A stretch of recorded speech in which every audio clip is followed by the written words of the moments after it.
Hey guys, so as you can tell, I'm a little Christmassy today, and that is because I'm going to be doing my annual Bookish gift guide for every person in your life, or hopefully. I mean, maybe not entirely, but I feel like books are a great present to give and to receive, and I'm definitely biased because I love reading and I love books so much. But this is a last minute guide because the good thing about giving someone a book is that you can just go into any bookstore. You don't have to order it online. You can just go in and pick something up. It's super easy to do. They're pretty reasonably priced, and I have different varying levels of price ranges here in this video, so just depending on how much you are able to spend, you can really splurge on someone, or you can just get someone a very thoughtful gift that comes from your heart and that's something that they can enjoy as well.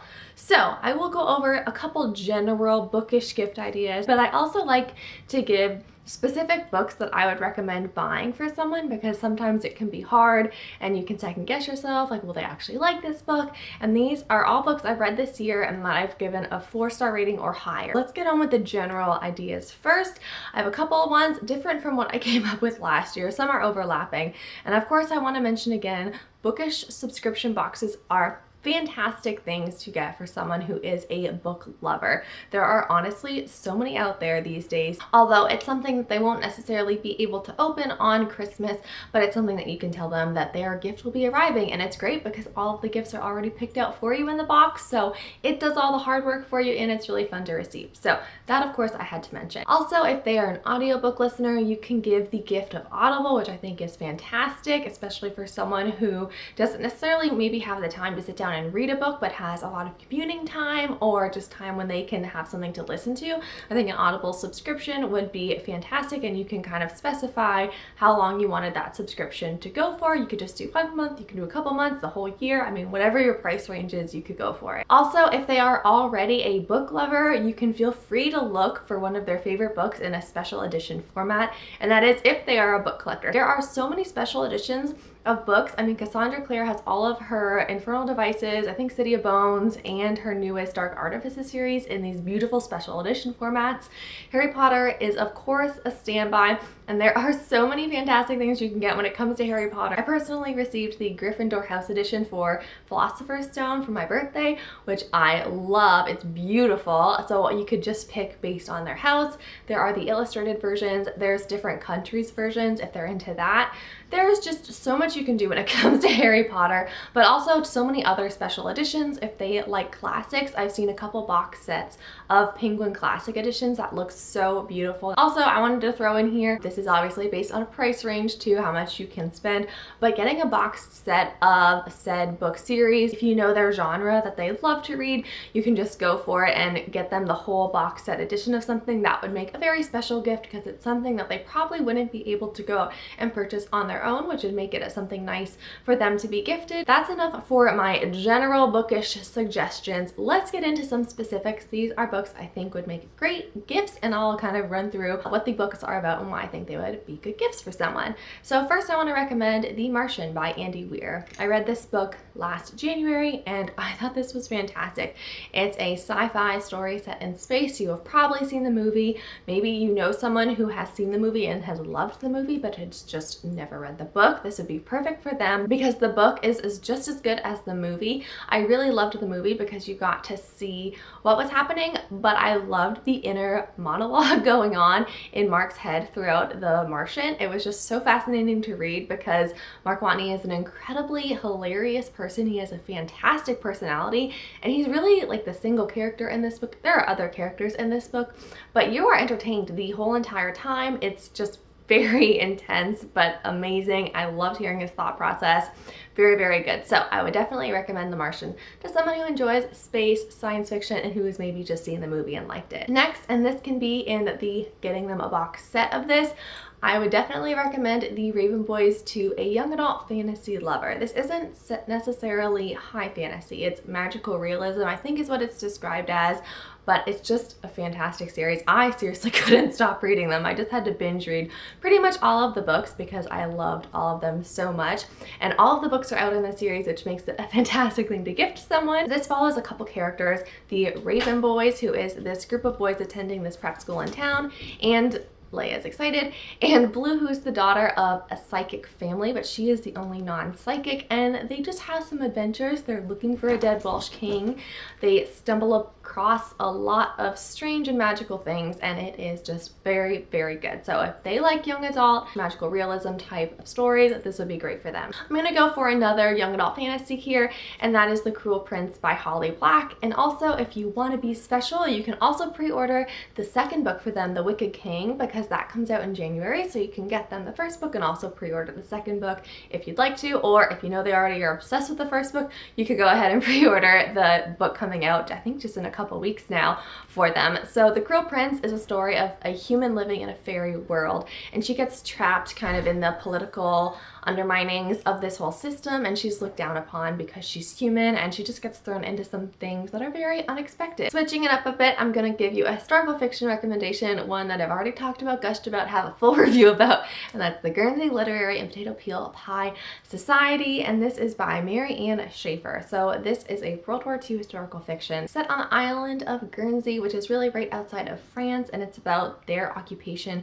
during World War II from the German soldiers who came to their little island. And it's really more so about the correspondence between a young authoress living in London. I think she lives in London. It's really about her correspondence with the people on this island. She gets to know them, and they all get to know her, and she learns about their story and what they went through. This story is actually taken place after the war, but she's hearing about their stories. She's trying to get inspired for a new book. Historical fiction, especially one like this, can go so far with a mother, a sister, a grandmother, a good friend. There's just so many people I think who would really enjoy this story. It's just very heartwarming and sweet. Going back to young adult, I don't have many young adult contemporaries that I've read this year. The only one I can really think about that I enjoyed is The Sun Is Also a Star by Nicola Yoon. She also wrote Everything Everything. So if you know someone, you have a friend who's read Everything Everything and they've enjoyed it, definitely go ahead and get them The Sun Is Also a Star, because I think The Sun Is Also a Star was better than Everything Everything. This is a book that actually takes place in one day in New York City, and it follows two characters who meet, and it's really like a discussion on fate and falling in love, and one of the characters doesn't really believe in love, and she's a very logical person and doesn't think love makes any sense, and then the other guy, he believes in fate and love and everything like that, and so they meet, and they're both at a pivotal point in their lives. The female in our story is actually about to get deported, and so she's trying to save their family from going back to Jamaica. The male lead and the story is at a crossroads with getting an interview with a college that he actually doesn't really want to go to, and so he's struggling through what his family wants him to do versus what he wants to do. So it's a really wonderful story. I listened to it on audiobook, and I would definitely recommend it for a fan of young adult contemporary, because I think this one did have a good bit of depth to it that made it just that much better. Next, I have to recommend How to Find Love in a Bookshop by Veronica Henry.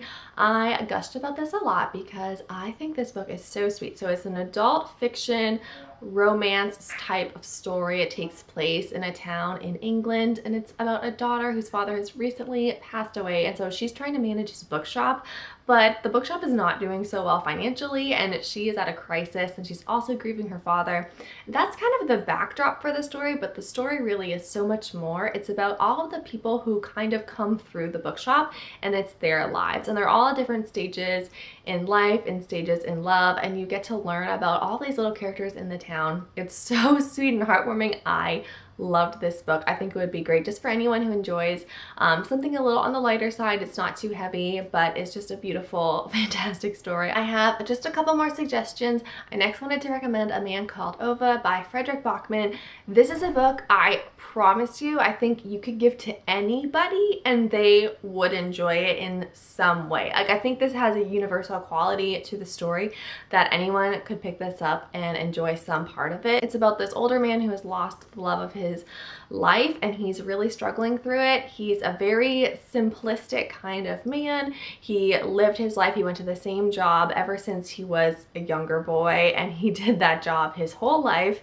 He gets laid off. His life doesn't really have any meaning anymore, and some neighbors move in across the street from him who kind of pull them into their lives, and he's just this grumpy old man who you just see change in front of your eyes. And I love the message. It's fantastic. There's a movie. It's so good. Honestly, like I said, this is a book I think you could give to anybody. and they would enjoy it. Next, I wanted to recommend another adult fantasy, and that's Mistborn by Brandon Sanderson.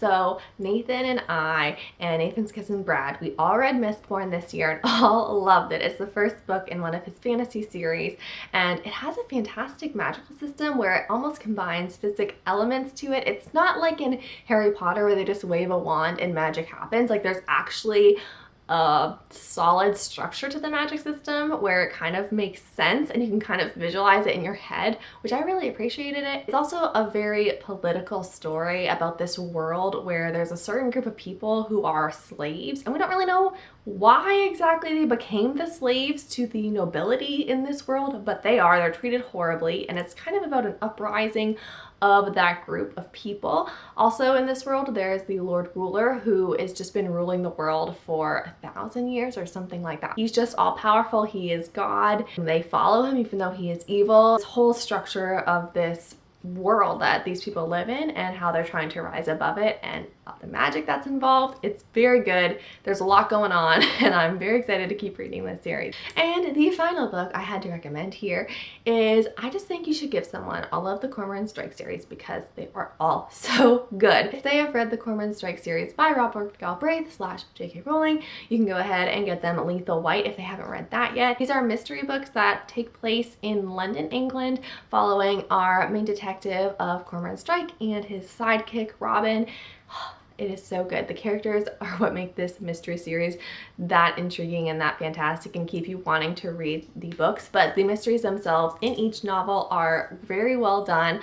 I never really knew the answer to any of the mysteries until they were revealed to me at the end. I would definitely recommend gifting that to someone if you know they've already read these books, or just go ahead and get them the whole series because it is so good, and then you can talk about it with them and you'll all be happy together and it'll be great. So that wraps up my bookish gift buying guide last minute edition for those people in your life who you still don't know what to get. So thank you so much for watching and happy reading.